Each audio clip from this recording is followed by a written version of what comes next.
صعبة، يلعب مع منافس ربما ليس لديه أي شيء يخسره. الشوط الأول كان مميز، قدم المنتخب أداء كبير على المستوى البدني. أمير دولة قطر هنا فرحته بهدف المغرب، وقد حضر لمؤازرة تشجيع كل المنتخبات العربية. كل المنتخبات العربية محمد، هذا شيء يعني يشكر عليه منذ بداية البطولة إلا وكل المباريات، ليس نتكلمش على منتخب المغرب ولكن حتى مع السعودية مع تونس كل موجود. وكان مباراة مع أبنائه، وفي هذه رسالة لأبنائه ولبقية الشعوب العربية بأهمية التكاتف والتعاون وأن يكونوا دائما قلب واحد. صحيح. وكما قلت لا يوجد أجمل وأفضل من كرة قدم لجمع الشعوب. أكيد هذه قوة، هذه هو سحر كرة القدم، ولا شيء ممكن يجمع، لا السياسة ولا شيء إلا كرة القدم والرياضة بصفة عامة، هذا شيء مميز. بالنسبة لي لعب المباراة الشوط الأول شوط رائع، شوط ربما تكتيكي، لعب ضغط عالي، حصل على فرص، سجل هدفين.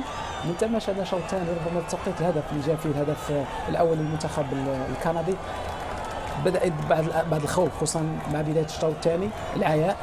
أنا قلت ترد أنه المنتخب ربما مع المباراتين النسق اللي لعب بهم نفس التشكيل تقريبا، كان هناك العياء، لم يعد يكون هناك انرجي باش يلعب المباراه بنفس المستوى بنفس الطريقه. واحيانا الشعور بالحرص موجود في الرياضه. اكيد لانه صعب انك تلعب، مستحيل تلعب بنفس الاسلوب او بنفس الريتم او بنفس النسق طيله المباراه. هناك في الدار البيضاء في المغرب، صحيح في المغرب هناك فرحه كبيره في المغرب، واظن انه كما قلت الفوز وتاهل وصداره مستحقه تعطينا ثقه وتعطينا امل. ننتظر الان، هي كما قال اليوم يفرح اللاعبين ويفرح الجمهور ويفرح الكل، لكن منذ الغد سوف يبدأ التفكير في المباريات المقبلة والمباراة الثمن النهائي. لا ننسى الخروج المغلوب، ننتظر مع من سنواجه. هناك مدة قليلة فقط محمد لاسترجاعة الطراوة، استرجاعة اللياقة، إعداد لاعبين مصابين ربما، والتهيئ بشكل أفضل للمباراة. كما قلت الهدف تحقق وهو الوصول إلى الدور الثاني، الآن للاستمتاع أكثر، مع كما قلت دائما يكون عندنا شجاعة ويكون عندنا تفكير أن نحاول أن نذهب بعيدا في هذه المنافسة. كل شيء ممكن في كرة القدم.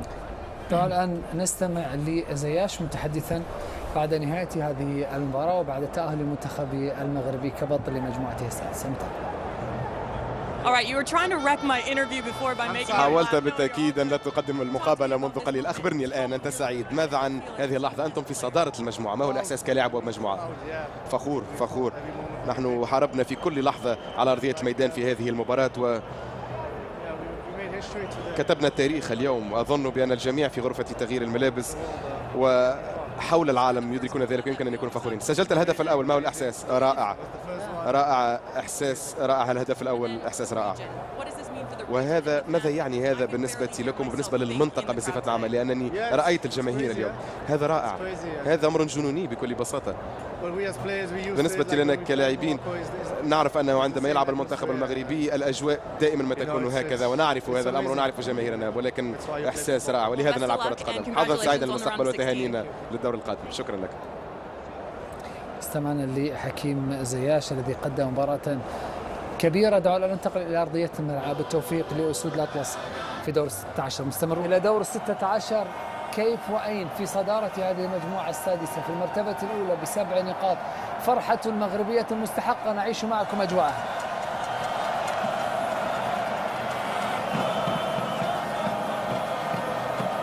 منتخب كندا هذه البطولة بأداء مشرف، مجموعة صعبة.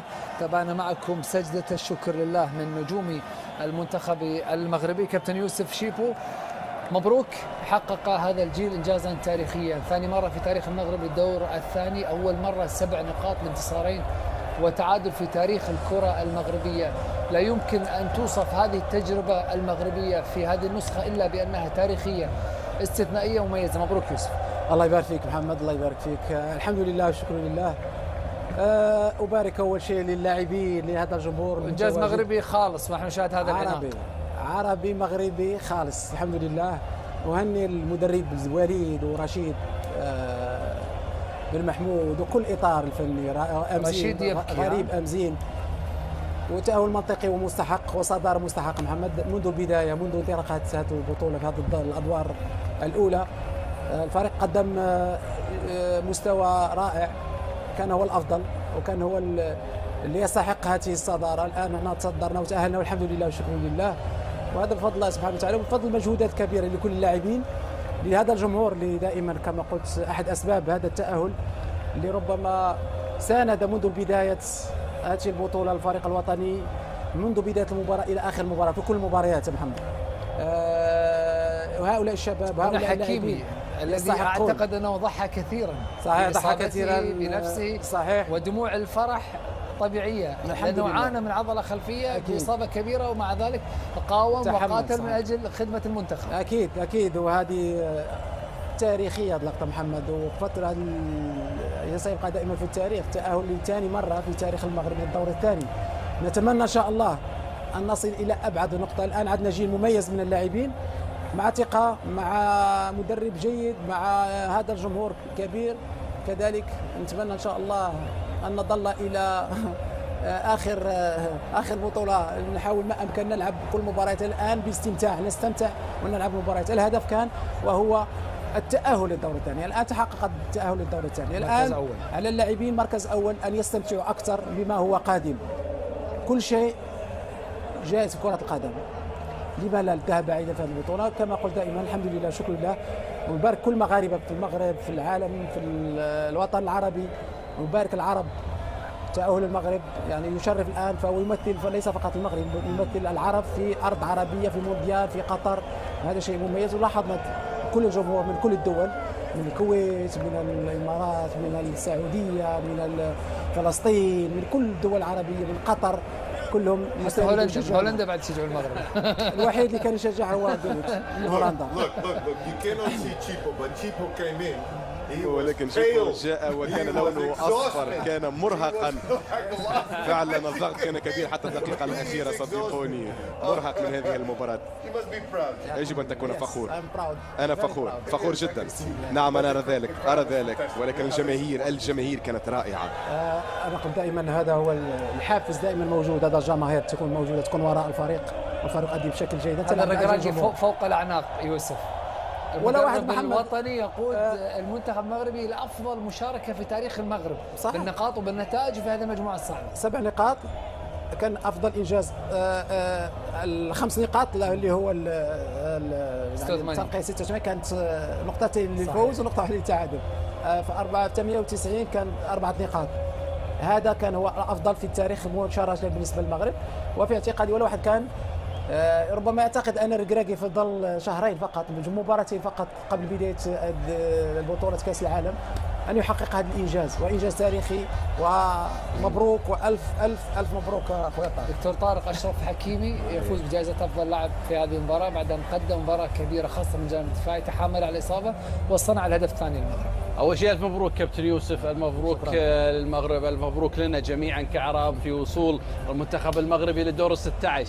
ان كان هناك افضل لاعب، انا بوجهه نظري تقدم للجمهور الكبير العظيم والعظيم الله سبحانه وتعالى في حضوره ومساندته وتواجده ودعمه للمنتخب المغربي في مباراه اليوم. مباراه صعبه جدا، خصوصا في الشوط الثاني كان هناك في ضغط كبير جدا على المنتخب، ولكن استطاع ان يخرج بهذه النتيجه وبهذا التاهل في المركز الاول.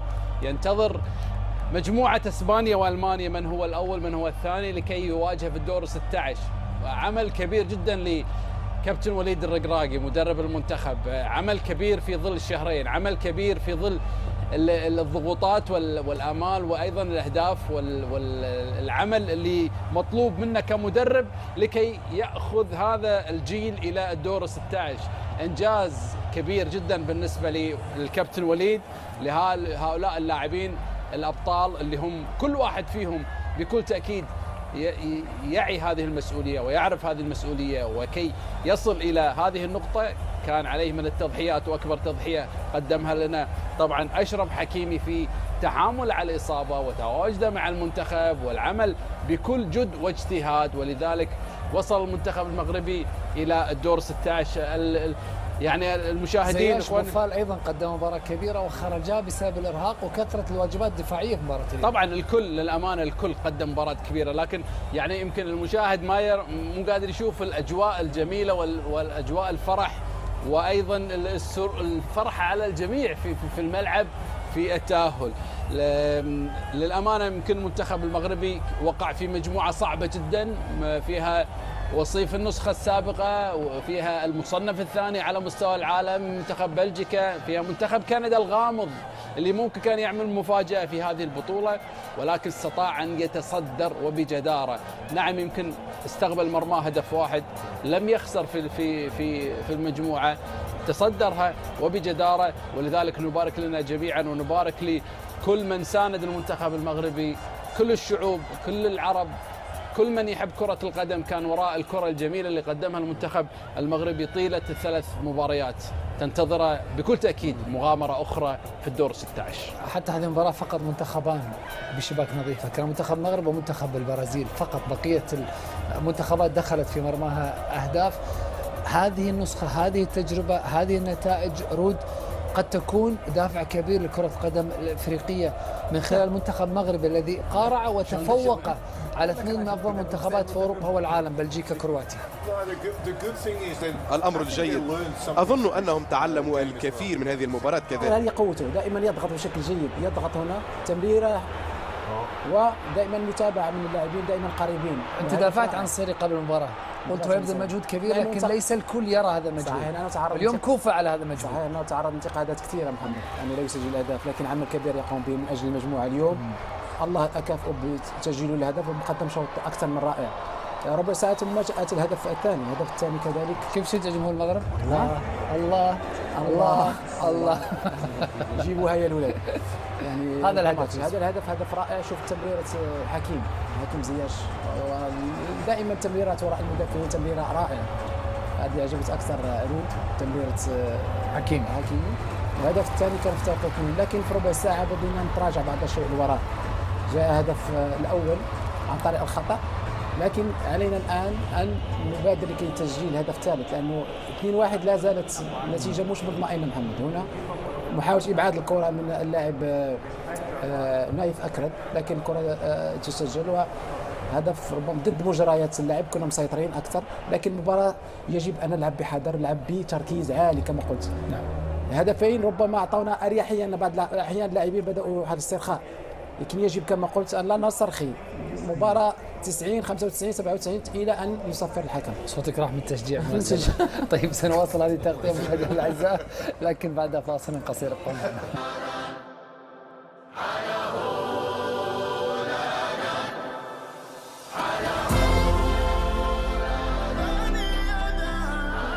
يا لها من فرحة عشناها مع المغاربة في شوط أول من هذه المباراة، وفي منتخب يحمل على عاتقه طموحات وأحلام شعب وأمة. دكتور طارق. نعم بكل تأكيد شوط مثالي للمنتخب المغرب، تقدم مستحق للمنتخب. منذ بداية المباراة المنتخب كان لديه الرغبة الكبيرة جدا من خلال الضغط العالي، من خلال تطبيق أيضا كل تعاليم كابتن وليد الركراكي. للأمانة عمل كان رائع جدا بالنسبة للفريق، تنظيم دفاعي جيد. المنتخب الكندي لم يجد فرصة أيضا للتسجيل، سجل عن طريق خطأ، وهذا طبعا وارد جدا في عالم كرة القدم. لكن الشيء المميز المنتخب المغربي الضغط اللي عمله طبعا الصيري، لاعب يعني له خبرته الكبيرة جدا في الدوريات الأوروبية، تحديدا في الدوري الأسباني، كيفية الضغط المناسب في الوقت المناسب في الطريقة المناسبة لإجبار المنافس على الخطأ. وأيضا الهدف تقريبا صنع هدف من كرة ميتة، كرة ميتة نهائيا، وهدف رائع جدا من زياش لاعب رائع جدا بكل تأكيد. الثقة اللي يمتلكها وأيضا اللمسة كانت واضحة بالنسبة لي. ذكرنا قبل المباراة أنه يحتاج إلى هدف في كأس. نعم بكل تأكيد، لأن لعب مباريات رائعة جدا. شوف الضغط اللي عمله، وأيضا الكرة ردت بالطريق الخطأ من حارس المرمى، وضعها زياش بصورة مثالية لتسجيل الهدف أعطى ثقة كبيرة جدا بالنسبة للمنتخب. نعم يعني الثقة اللي يقول لك قبل الكرة طبعا، يعني الثقة اللي يمتلكها زياش بكل تأكيد هي أعطت القدرة الكبيرة جدا بالنسبة للمنتخب المغربي. الهدف اللي سجل في الدقائق الأولى أعطى أيضا إراحة بعض الضغوط اللي كانت موجودة. المنتخب المغربي كان ماشي بصورة ممتازة جدا، إلا الهدف العكسي يمكن اللي قد يكون أثر على الفريق، لكن بكل تأكيد لم يؤثر. والقادم من الشوط الثاني الثقة اللي يمتلكها الفريق أو المنتخب أظهرت بهذا الهدف. رود أنت معجب بالهدف الثاني، خاصة تمريرات حكيمي؟ أظن بأن هذه تمريرة البطولة، لأنها بالمليمتر فعلا تماما في المكان المناسب حتى بارتطامها مع الأرض. والمهاجم نعم قام بعمل مهم جدا، هو سدد بشكل ممتاز كذلك. أنا أبهرت بالمغرب، والشوط الأول فعلا كان ممتاز. نحن تساءلنا هل سيلعبون من أجل التعادل أم الفوز؟ لعبوا للفوز ولا شيء غير الفوز، وهذا كان رائعا أن نشاهد هذا المستوى المقنع.